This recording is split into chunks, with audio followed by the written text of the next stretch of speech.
Hey guys, welcome back to some more 7 Deadly Sins Grand Cross. In today's video, we're going to be going through the Grey Demon. We're going to be going through just the abilities and the things you want to look for, the heroes and teams you want to build, and then also just we'll go through a run, but we'll also go through extreme mode and hard mode because I have cleared extreme mode on global, but it is incredibly hard with where we are at the moment. And I just want to talk about a little bit about the fact that you don't actually have to push too hard for extreme mode yet. So let's get into the video.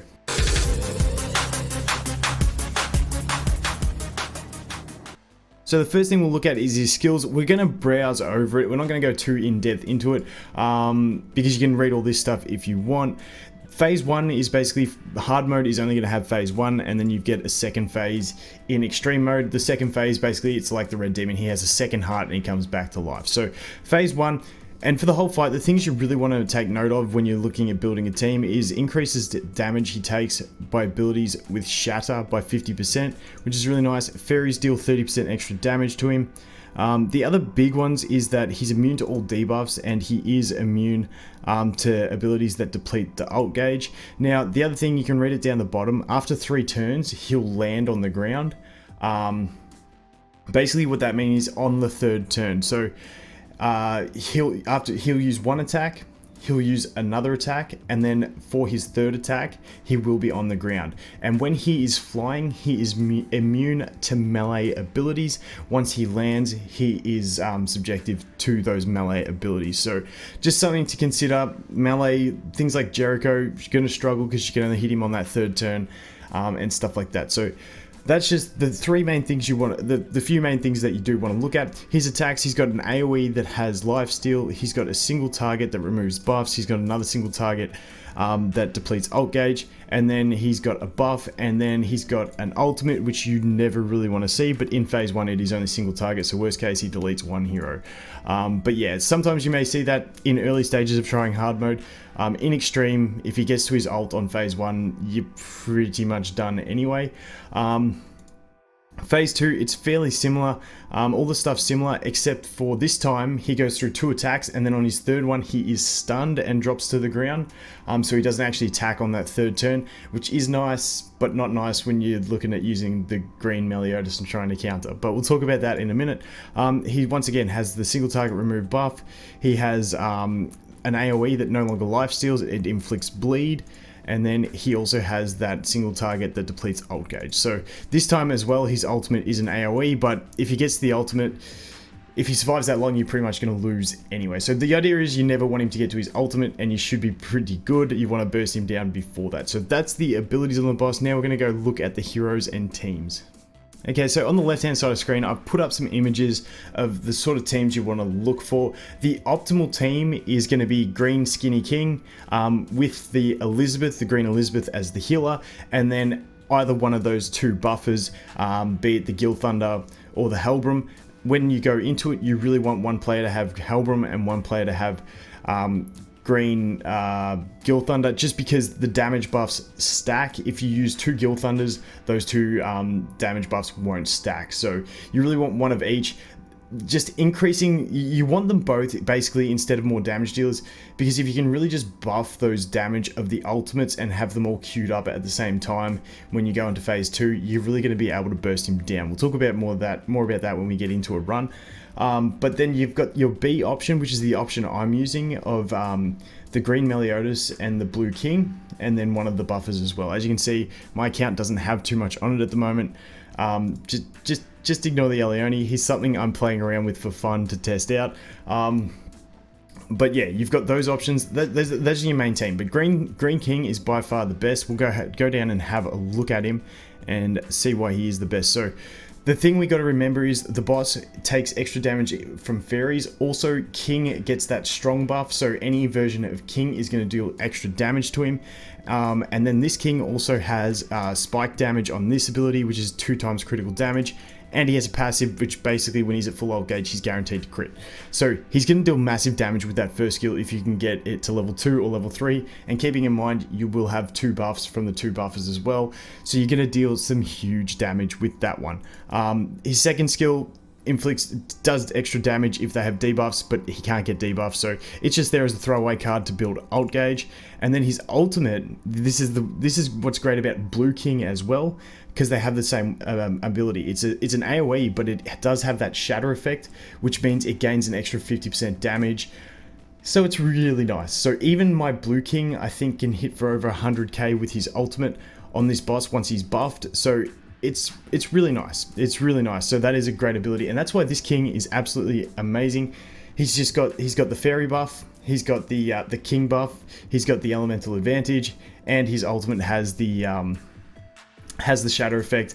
Plus he's got the massive crits with double crit damage. So just a beast for it. Best damage dealer by far for it. The other one is the Green Meliodas. Now I'll talk a little bit about Green Meliodas because I feel like a lot of people will do this, because a lot of people may have re-rolled for him. Keeping in mind, you can actually buy the Green King from the coin shop and also from the money shop. I personally won't bother. I'll wait for better units if that red melon comes, and I don't even have the coins for it yet anyway. But you can buy him from there if you want. You can also buy him with money if you want as well. But the Meliodas, so this first attack, luckily it's not melee, it's ranged. It just does, it has a nice multiplier. It does some nice damage. His counter, like I said, when the boss, after he does 2 attacks, he's gonna, on his 3rd turn, he's gonna go down. So after the boss's 2nd turn, that's when you're gonna want to queue up your, sorry, I'm on the wrong ability. That's when you're gonna want to queue up your counter. Hopefully 2 or 3 star, 1 star is not gonna do anything. And then basically you're banking on the boss on his 3rd turn doing an AoE. If he directly targets Meliodas, that's fantastic, but doesn't normally happen. You bank it on an AoE, hopefully hits Meliodas decently hard and gets some good damage out of it, but in my experience, this never does really too much damage. Like, you might get 40, 50k out of it sometimes at level 2, depending on health once again. But yeah, that's Meliodas, that's his counter, that's the only time you're really going to be able to use it throughout the battle. But the reason you want to use it at that stage is because you want to save his ultimate for the 2nd phase, because at the start of the 2nd phase the boss has a buff where it increases his defensive stats, and Meliodas has an ultimate that removes buffs. So this is fantastic to use as your first ability in your team besides buffs. At the start of phase 2, if you have buffs, buff up, then use this before anyone else attacks, because it is going to strip that defense buff and allow you to deal more damage. That's where Meliodas is really good for this, purely because he can strip with that ultimate, deal really good damage, and his first attack just has some decent multipliers, but nowhere near the scale of the Green King, but still you can do it with him. The next thing we're going to look at is the buffers. Pretty much, Gil Thunder can actually do some really decent damage with this ultimate, especially because he's an SR, so he's going to be easier for people to skill up. So you're going to be able to get that damage up on this one, and it just does decent damage with faction advantage and some buffs. So I think mine can hit for around 70 to 80k at the moment, which isn't too bad. The other thing is you're just basically bringing him for an attack buff. Really nice. The next one we're going to look at is that Helbram, which once again is available in the coin shop if I can find him, and he's there once again, same thing, just for the buff. Increases attack related stats by 15%. Attack related stats includes everything from attack, crit rate, crit damage, pierce rate, all the good stuff that's offensive. It will increase. Also, he is a fairy, so he gains that fairy buff. However, this isn't a great multiplier. So the thing about this one is it does cancel the buffs as well. So it's a bad multiplier. When I said you want to use Meliodas first, if you do have this guy first, you'd obviously want to cancel buffs with him and then go with Meliodas, because Meliodas is going to hit harder. But whichever way you do it, you've got 2 options to strip there. Then we're going to look into the support role, and the Green Elizabeth is fantastic. Basically, she has everything this battle needs. She has a remove buffs on level 2 of her first skill. So that first skill, you really want to save it up for level 2 and then use it after the boss gets his buff. Once again, you've got options to use for the first skill, but you know, if you've got a Meliodas and a Helbram in your team as well, you'll figure out where to use something to strip. Also, this heal at level 2 removes debuffs. Really, really nice. Really nice, because you do get a debuff where the recovery debuff, so you need a cleanse, which is nice. Then also this ultimate is fantastic because when she uses it, not only is it a big heal, but it's also going to fill ultimate move gauge of everyone it heals by 2 orbs, which is fantastic, especially when you're using the Green King, getting to higher ult gauge, giving more crit rate, and then happy days, away you go. The other thing is she does have a passive that increases her ult gauge by 2 orbs at the start of the battle, so she's going to get to her ult quicker, get everyone else to their ult quicker, and it's just all good. So she's the best support for it. But once again, everyone knows the Blue King. You can use the Blue King. He does have the fairy advantage, he does have the king advantage, and he does have the shatter effect on his ultimate. And like I said, mine can hit for I think around 100k, 80 or 100k. I'm getting big stuff on my heroes, but I'll have a playthrough to show you at the end. Anyway, that is pretty much it for the main heroes that you're going to want to target. I am working on a couple other free-to-play options like that Melione, just through fun to see if we can do it. But then for the support unit, you've got Melione. Once again, he does have this all green heroes get attack-related stats increased by 10%, which is really nice. You do also have the Kane, who is, there he is, and he's basically the same effect but in raids for everyone. And then you also have the one that I'm using at the moment is the Red Elizabeth, because at the moment he does a lot of damage and it's hard to survive. So I like getting that 10% heal at the end of every turn. But you can play around with it. You can play around with it, swap whichever one you want. These guys, if you get them to SSR and put a decent set of gear on them, you will be able to get them to that 16,000 and unlock the passive, and that's all you really need. But yeah, that's going to be it for heroes. That's it for the team. Now let's jump over to the battle and see. Okay, so now that we're over here, I want to talk quickly about hard mode, because extreme mode, like I said, at this stage, if we go back to my heroes and I actually show you the gear on them, it's, wait, we'll start with Gil Thunder because he's the first one in line.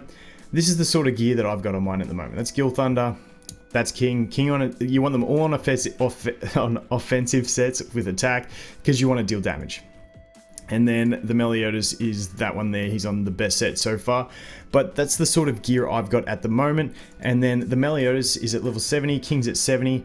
Both +5. And then I've still got 65 on Gil Thunder. So I could squeeze more damage out of him. And I've still got 1 more star to go on both of these guys. And 2 on Gil Thunder. So that's just give you a ballpark figure of where I'm at. But even at this, extreme mode is very difficult. Especially the way I do it, which is with an AI from a friend. Makes it a bit more difficult, but if you team up with someone and communicate your buffs, you know, stripping the boss, it can be done at this sort of stage.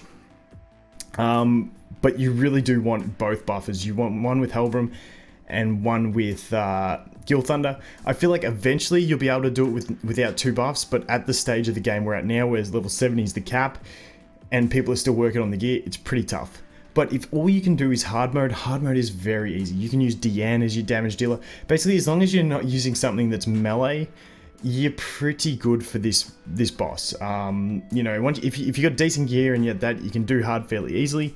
And hard is perfectly fine to do because, yes, you miss out on a chance at a 5-star cup, but that's pretty much all you're missing out on. And obviously the Awakening Stone.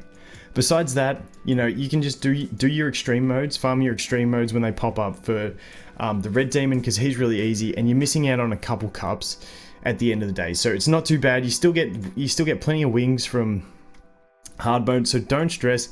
I wouldn't be like, if you're like iffy on spending and you're like, oh, maybe I should just buy that Green King, I'd probably leave it and just do hard mode until you get better gear, level up a bit more, you know, awaken a bit more, and then you should be pretty good. But okay, so here's a run that I recorded on my phone. Unfortunately, it was an iPhone X, so you end up with a really narrow screen, but hey, we'll deal with it for this one. I just wanted to show you guys a run that worked and the sort of things you want to look for. But I'm just going to be sticking to hard mode on this. I'm not gonna push myself to try and keep doing extreme modes. It's just until I get everyone to level 70, get some better gear, and get them all to 6-star.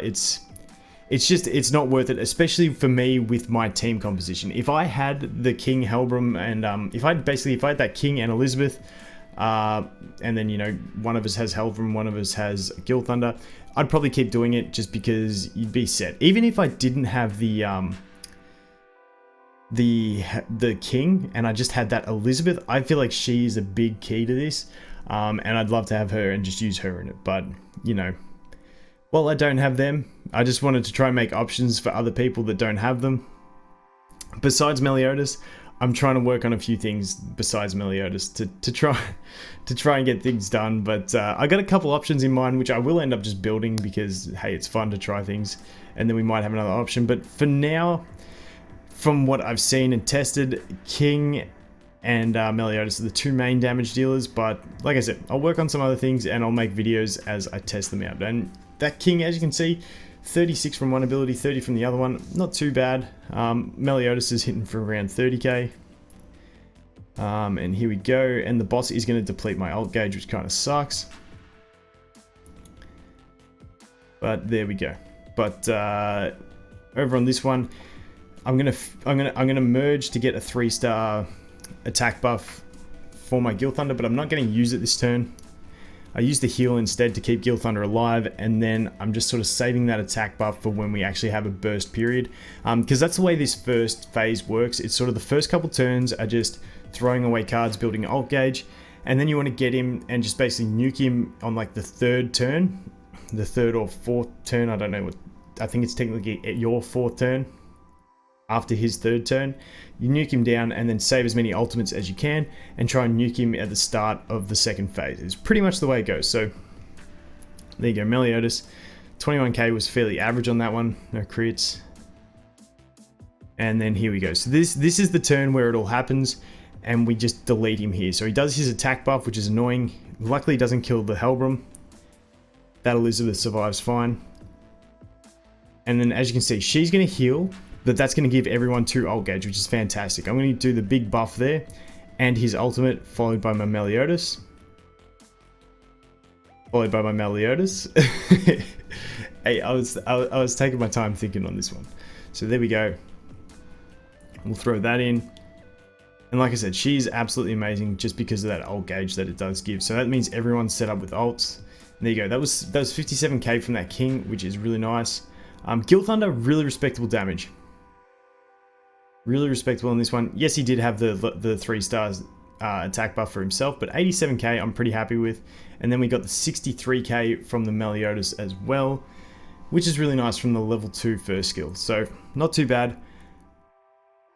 And there we go. And on this run through, we didn't actually get a 2-star counter, so I never even bothered using it because it wasn't going to be worth it. And as you can see here, we do get lucky in that he uses his Hellbrum ability first, which is going to remove that defense buff that he's got up the top there, because at the start of this phase he does increase all his defensive stats, and the Hellbrum has the Purge, and this is what you'd really want to do if you were teeing it up with someone that you were playing in real time. So there you go, the buff is removed. He doesn't do too much damage with that ultimate because he was removing the buff and it was there, plus it's a fairly weak ultimate from Hellbrum, but it does have that effect, which is nice. Then we go ahead and hit him for 96k there with the Meliodas. And then the King does 117k, which is really nice from the Blue King. And then we followed up with another 37. As you can see, at the very start of this second phase, we just completely chunked him down. And then he goes into his stun. Unfortunately, didn't have much else to use after that, so I'm just moving around trying to build up some ult gauge. We do get into a little bit of trouble in this battle. We do lose some heroes, but we managed to clutch it in the end. But pretty much what we're trying to get at here, that is massive from that King. 91k is huge. It's absolutely massive that he can do that with a 2-star. I think my Meliodas was capping at 2-star with his ability at about I think 60 something k. So as you can see, that Green King does do some massive damage, and you'd think we just about had it here, but he had to go ahead and attack the King with that one, get rid of his ult gauge and kill him there. And then guess who he attacks with his other single target attack. So he got rid of our 2 main attackers, which really does suck. But luckily my teammate had a Meliodas there to carry us through. But like I said, I'm not going to keep going for this extreme mode. It is really, really tough, but the basic gist of it is first couple turns, throw away cards, build ult gauge. Then after the turn where the boss lands, either try and counter him or use 1 ult or 2 ults and just destroy him. Then at the start of phase 2, use everybody, do a strip at the start, use everybody else's ult to get as much damage in as possible. Then he goes through the stun phase, hope you get draws on some good cards. If you don't, just stay around, persist, and hopefully you can do what we do in this battle and end up killing him. But let's just go here. Got my King ult ready again, which is really nice, and we do still have 2 buffs. So that's really, really handy in this bit. And as you can see, he's gonna go, and he hits super hard. He hits so hard. And there you go. And now my king is the only one that I have left. Luckily, we had his ult ready. If we didn't have his ult ready, we would have wiped here.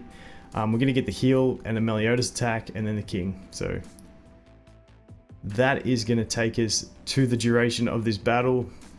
And like I said, king has the fairy buff, king has the king buff. So it is really nice, and he also has the buff on that ultimate.